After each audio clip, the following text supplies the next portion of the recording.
In this video, I'm gonna teach you how to use Splitit. It's a very quick and easy process, so make sure to follow along. You can find information on how to set up and use Splitit over at their website at www.splitit.com. In here, you will be able to choose between business or shopper, and after you select the corresponding category, you simply have to go through the instructions they presented over here on the top menu.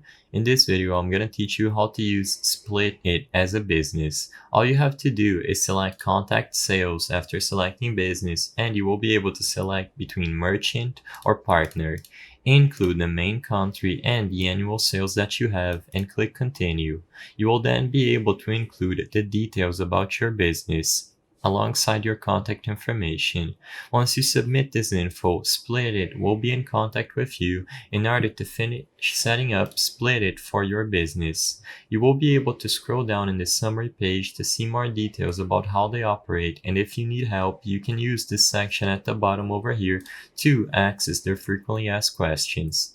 If you are a shopper, once you switch to this category, as you can see, you will be able to manage your plan and check any installments that you have active when you click Manage Your Plan and you log in using your info.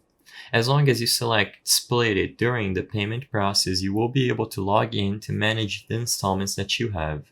I hope I was able to help you on how to use Splitit. If this video helped you, please be sure to leave a like and subscribe for more quick and easy tips. Thank you for watching.